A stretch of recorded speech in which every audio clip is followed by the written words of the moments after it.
Papai e mamãe. Duas mulheres vieram falar com vocês. Elas voltaram. Sim, elas realmente têm confiança. Olá, irmão Zeng, irmã Yang. Olá.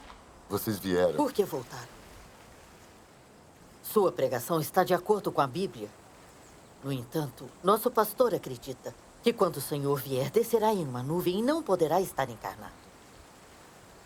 Isso prova que estão erradas, já que nos disseram que é assim. Podem ir embora. Irmã Yang, por que não acredita na palavra do Senhor e sua fé? Por que sempre acredita no que o pastor e o presbítero dizem? O pastor e o presbítero conhecem o Senhor? As palavras do pastor e do presbítero representam as palavras do Senhor? Não. Pense em quando o Senhor Jesus iniciou sua obra. Como os principais sacerdotes, os escribas e os fariseus da fé judaica resistiram ao Senhor. Essa questão não justifica nosso pensamento profundo e nossa busca pela alma? Sim. Isso. Aiguan, as irmãs vieram de longe. Se houver perguntas, vamos até o canto do vinhedo para nos sentarmos e conversarmos. Vamos pra perto do riacho. Lá é mais fresco. Está bem. Está bem. Vamos.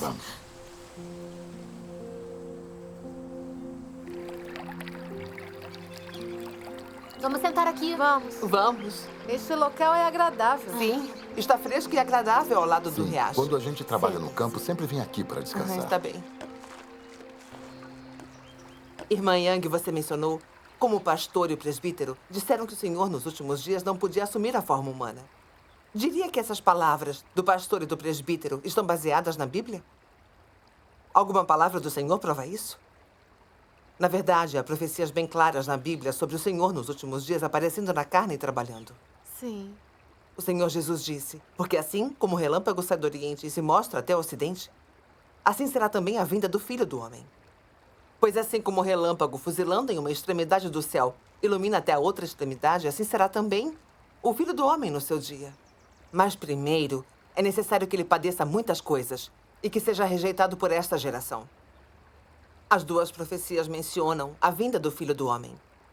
Toda menção do Filho do Homem se refere a Deus encarnado como Filho do Homem. Se isso for o corpo espiritual ressurreto do Senhor Jesus, às vezes oculto ou sobrenatural, mesmo assim pode ser chamado de o Filho do Homem? Diria a primeira, é necessário que ele padeça muitas coisas e que seja rejeitado por esta geração? Ele não enfrentaria dificuldades e seria rejeitado. Correto. Certamente não. Então, o Senhor nos últimos dias vem na forma humana. Podem aceitar esse tipo de comunhão? Sim. Ela se encaixa com as palavras do Senhor. Graças a Deus. Irmã, a profecia de que Deus dos últimos dias apareceria na carne se realizou. Não seria perigoso se não acreditássemos que as palavras do Senhor se realizariam? Pense como quando os fariseus viram que o Senhor tinha vindo, eles não o reconheceram e até resistiram e o condenaram. E qual foi o resultado? Eles acabaram sofrendo as maldições do Senhor. Se acreditarmos em Deus como os fariseus, sem reconhecer que Deus veio, e até mesmo condenando e resistindo a Ele, qual poderá ser o resultado? Nossa crença no Senhor é porque ansiamos pela sua vinda? Não será pelas boas-vindas ao Senhor? Irmos ou não para o reino dos céus em nossa crença no Senhor é determinado em aceitarmos ou não a obra do Senhor nos últimos dias. O Senhor voltou e está realizando a obra de julgamento começando pela casa de Deus. Mesmo assim, ainda não reconhecemos isso. Ao contrário, negamos e rejeitamos. Não seria perder a chance de ser arrebatado quando o Senhor chegar? Se o Senhor vier e não formos arrebatados, qual será o resultado? Não seria o abandono e a eliminação pelo Senhor? Devemos pensar com cuidado nessas coisas. Essa questão é realmente séria? Essa partilha de vocês vai contra as ideias do pastor e do presbítero? Podem explicar essa questão mais a fundo? Sim. Hoje em dia, muitas pessoas religiosas obedecem aos pastores e presbíteros. Elas creem que o Senhor Jesus que não desça numa nuvem é falso. E que a volta do Senhor não pode ser encarnada. E qual a questão aqui? Podemos afirmar como o Senhor nos últimos dias aparece e opera? Deus disse na Bíblia Porque os meus pensamentos não são os vossos pensamentos, nem os vossos caminhos os meus caminhos. Porque assim como o céu é mais alto do que a terra, assim são os meus caminhos mais altos do que os vossos caminhos. E os meus pensamentos mais altos do que os vossos pensamentos. Amém. Aos olhos de Deus, não somos mais do que pó. Como entendemos as obras de Deus, então? Correto. O pastor e o presbítero acreditam que o Senhor virá em uma nuvem e que não pode estar encarnado como filho do homem. Irmã Young, você diria que o pastor e o presbítero, ao falarem assim, delineiam Deus? Eles creem que Deus não pode fazer as coisas desse ou daquele jeito. Isso não seria apenas noções e fantasias deles? É igual a Bíblia predizer que o Messias virá. Em vez disso, veio o Senhor Jesus. Era algo que os humanos teriam imaginado? Os fariseus não criaram regras para a obra de Deus com base em suas concepções e fantasias, chegando a crucificar o Senhor Jesus? A falha deles é uma lição. E ainda acreditam nas palavras do pastor e do presbítero. Não é um problema. Correto. Irmã, com relação a dar as boas-vindas ao Senhor, não devemos crer no pastor e no presbítero, baseados em concepções e fantasias para definir a manifestação e a obra de Deus. O Senhor Jesus disse que a ovelha de Deus ouve a voz de Deus. Gostariam de ouvir a voz de Deus? Gostaria. Se não ouvirem nossa leitura das palavras de Deus Todo-Poderoso, perderão a chance de ouvir a voz de Deus. Sim. Irmã, isso é o Senhor batendo à sua porta. Se não ouvir a voz de Deus, não abrir a porta para Ele, será que vocês não vão se culpar? Não se preocupariam em perder a chance de serem arrebatados em seu retorno? Poderia ser por não querer ouvir a voz de Deus? Dizendo que está no meu coração. Como não íamos querer ouvir a voz de Deus? Aguardando a vinda do Senhor, esperamos ouvir a voz do noivo e sentar com o Senhor no banquete. Graças A Deus. Sim, graças ao Senhor. Durante esses anos, temos esperado a vinda do Senhor, mas não sabemos como ouvir sua voz. Com sua visita, essa questão foi explicada com clareza. Agora sabemos que é muito importante ouvir a voz de Deus. Certo. Graças a Deus. O pastor e o presbítero dizem que somos espiritualmente pequenos e que têm medo de que sejamos enganados. Não nos permitem buscar e investigar. Irmão, o Senhor Jesus disse: as minhas ovelhas ouvem a minha voz. Eu as conheço e elas me seguem. Se somos as ovelhas de Deus, então discernimos a voz dele. Isso é real. Sim. Há muitas profecias em Apocalipse. Quem tem ouvidos, ouça o que o Espírito diz às igrejas. Quando o Espírito Santo fala em palavras, é a voz do Senhor. Se não ouvirmos as palavras que o Espírito Santo fala às igrejas, como ter certeza de que é a voz do Senhor? Se sempre ouvirmos as palavras do presbítero e do pastor, ouviremos a voz de Deus? Não. Não nos deixam ler as palavras de Deus Todo-Poderoso. Pode ser que o pastor e o presbítero expressem a voz de Deus? Ouviram a pregação do pastor e do presbítero por todos esses anos. Vocês já ouviram expressando as palavras de Deus? Não ouvimos. Certo. Eles ouviram a voz e as palavras de Deus? Diriam que o pastor e o presbítero ouvirão a voz de Deus? Se estão sempre impedidos pelo pastor e pelo presbítero, quais são as consequências? Se isso não for resolvido, farão parte do pecado que o pastor e o presbítero cometem ao resistir a Deus. Dessa forma, seria provável que fossem abandonados pelo Senhor. Sim. Hoje, trazemos a voz de Deus nos últimos dias para sua casa, e mesmo assim a recusam. Essas ações teriam a aprovação do Senhor? Isso magoaria o Senhor? Nos orientaram corretamente. No passado, fomos estúpidos e ignorantes. Agora, só queremos ouvir a voz de Deus e investigar o verdadeiro caminho. Comunguem isso conosco. Sim, Está comunguem bem. conosco. Graças a Deus. Ótimo, graças a Deus. Vamos para a nossa casa para essa partida? Sim. Sim. Sim, vamos voltar para casa e partilhar. Vamos. Vamos. Ao partilharem dessa forma, obtiveram entendimento e estão dispostos a buscar e ouvir a voz de Deus. Esse sim é o amor de Deus. Amém. Graças ao Senhor. Vamos ler a palavra de Deus. Está bem. bem. Deus Todo-Poderoso diz: como avaliar se esse é ou não o verdadeiro caminho e se é ou não a obra de Deus. Qual é o princípio mais básico na busca do caminho verdadeiro? Você deve verificar se é ou não a obra do Espírito Santo. Se essas palavras são ou não a expressão da verdade, a quem se dá testemunho e o que isso pode lhe trazer. Distinguir entre o caminho verdadeiro e o caminho falso requer vários aspectos do conhecimento básico. E o mais fundamental é saber se existe ou não a obra do Espírito Santo. Pois a substância da crença do homem em Deus é a crença no Espírito de Deus. E até a sua crença no Deus encarnado é porque essa carne é a encarnação do Espírito de Deus. O que significa que essa crença ainda é a crença no Espírito. Existem diferenças entre o Espírito e a carne. Mas por que essa carne vem do Espírito e o Verbo se torna carne? O que o homem crê é ainda a substância inerente de Deus. E assim, ao distinguir se é ou não o verdadeiro caminho, acima de tudo você deve verificar se é ou não a obra do Espírito Santo. E depois ver se existe verdade nesse caminho. Essa verdade é o caráter da vida da humanidade normal. Isto é, o que era exigido do homem quando Deus o criou no começo. Ou seja, tudo referente à humanidade normal, incluindo o sentido humano, a percepção, a sabedoria e o conhecimento básico de ser homem. Ou seja, você deve verificar se esse caminho leva o homem a uma vida de humanidade normal. Se a verdade da qual se fala é exigida ou não de acordo com a realidade da humanidade normal.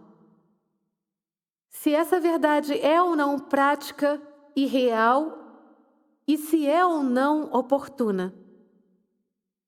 Se existe verdade, ela é capaz de levar o homem a experiências normais e reais. O homem, além disso, se torna cada vez mais normal. Seu sentido humano se torna cada vez mais completo. A vida do homem na carne e a vida espiritual se tornam cada vez mais ordenadas. E as emoções do homem se tornam cada vez mais normais. Este é o segundo princípio. Existe um outro princípio que é se o homem tem ou não um conhecimento crescente de Deus. Se experimentar ou não essa obra e verdade, pode inspirar o amor de Deus nele e o aproximá-lo ainda mais de Deus. Nisso se pode avaliar se esse é ou não o caminho verdadeiro. O mais fundamental é se esse caminho é realista em vez de sobrenatural. E se é ou não capaz de prover a vida do homem. Se estiver em conformidade a esses princípios, pode-se concluir que esse é o verdadeiro caminho. Amém. Essas palavras são boas. Agora tem um rumo para distinguir o caminho verdadeiro do falso. Graças a Deus. As palavras de Deus Todo-Poderoso explicam como distinguir o caminho verdadeiro do falso. Tais palavras devem ter vindo de Deus. Amém. Sim. Ouvimos pregações do pastor e do presbítero por muitos anos, tentando não se enganar pela heresia ou por falsos ensinamentos, mas sem distinguir o caminho verdadeiro do falso. As palavras de Deus Todo-Poderoso explicam isso muito bem. Tem toda a razão. Essas palavras de Deus Todo-Poderoso são as palavras do Espírito Santo. Sim. Graças a Deus. Ouvindo as palavras de Deus Todo-Poderoso, vocês agora têm como distinguir o caminho verdadeiro do falso? Sim, temos. Um ser humano seria capaz de proferir essas palavras e verdades expressas por Deus Todo-Poderoso? Não. O pastor e o presbítero seriam capazes? Não seriam. Sem Deus Todo-Poderoso revelar a verdade sobre a distinção do caminho verdadeiro do falso, alguém saberia os princípios para distinguir o caminho verdadeiro do falso? Não. Por milhares de anos, houve algum personagem espiritual ou líder religioso que explicasse essa questão claramente? Não. Os sacerdotes, chefes judeus, os escribas e fariseus distinguem o caminho verdadeiro do falso? Não distinguem. Como distinguiram a manifestação do Messias? O conhecimento deles não se baseou em se as palavras ditas pelo Senhor Jesus eram a voz de Deus ou se eram a verdade. Eles basearam essa determinação em suas concepções e fantasias. Como o Senhor Jesus não foi chamado de Messias, embora os ensinamentos do Senhor Jesus fossem a verdade, por mais autoridade que as palavras do Senhor Jesus tivessem, mesmo assim eles condenaram o Senhor Jesus como farsante. E qual foi o resultado? Eles crucificaram o Messias que tinha vindo enquanto ele ainda estava vivo. Sim. Os pastores e presbíteros dos círculos religiosos nos últimos dias distinguem o caminho verdadeiro do falso? Não. Eles crucificariam novamente o Cristo encarnado? Os pastores e presbíteros não se importam com a verdade que Deus Todo-Poderoso expressou. E eles não veem como Deus Todo-Poderoso purifica as pessoas e oferece salvação. Qual é o critério deles para identificar o caminho verdadeiro? Qualquer Senhor Jesus que não desça em uma nuvem é falso. Esse ponto de vista deles não é absurdo e temerário? Sim. Qual a diferença entre eles e os fariseus que resistiram ao Senhor Jesus? Deus Todo-Poderoso dos últimos dias chegou e revelou a diferença entre o caminho verdadeiro e o falso. E entendemos isso plenamente. Certo. As palavras de Deus Todo-Poderoso são verdades e não são nada mais do que a voz de Deus. Podem ouvir isso, não podem? Você tem toda a razão. Posso afirmar que as palavras de Deus Todo-Poderoso são verdadeiras e que são a voz de Deus. Graças a Deus. Vamos ler a outra passagem das palavras de Deus Todo-Poderoso? Está bem. Está bem. Deus Todo-Poderoso diz: já fui conhecido como Jeová. Também já fui chamado de Messias. E as pessoas uma vez me chamaram de Jesus, o Salvador, porque elas me amavam e respeitavam. Mas hoje, não sou o Jeová ou o Jesus que as pessoas conheceram nos tempos passados. Sou o Deus que voltou nos últimos dias, o Deus que irá colocar fim a esta era. Sou o próprio Deus que se ergue nos confins da terra, repleto de todo o meu caráter e pleno de autoridade, honra e glória. As pessoas nunca se envolvem comigo, nunca me conhecem e sempre têm ignorado o meu caráter. Desde a criação do mundo até hoje, ninguém tem me visto. Este é o Deus que aparece ao homem durante os últimos dias, mas que está oculto entre os homens. Ele reside entre os homens, verdadeiro e real, como o sol que arde e o fogo que flameja. Cheio de poder e transbordante de autoridade, não há uma única pessoa ou coisa que não vai ser julgada por minhas palavras. E nenhuma única pessoa ou coisa que não irá ser purificada pelo ardor do fogo. Por fim, todas as nações serão abençoadas por causa de minhas palavras e também esmagadas por causa de minhas palavras. Assim, todas as pessoas durante os últimos dias irão ver que eu sou o Salvador que voltou. Eu sou o Deus Todo-Poderoso que conquista toda a humanidade. Amém. E uma vez eu fui a oferta pelo pecado para o homem. Mas nos últimos dias, eu também me torno as chamas do sol que queima todas as coisas, bem como o sol da justiça que revela todas as coisas. Tal é a minha obra dos últimos dias. Eu assumi este nome e possuo este caráter, para que todas as pessoas possam ver que eu sou um Deus justo. Eu sou o sol que arde e o fogo que flameja. Assim é para que todos possam me adorar, o único Deus verdadeiro. E assim é para que possam ver minha verdadeira face. Não sou apenas o Deus dos israelitas, e não sou apenas o Redentor. Eu sou o Deus de todas as criaturas no céu, na terra e no mar. Amém. Amém. Ô, mãe, essas palavras parecem palavras de Deus. Uma pessoa não poderia ter dito isso. Verdade. Essas palavras têm autoridade e poder. Certo.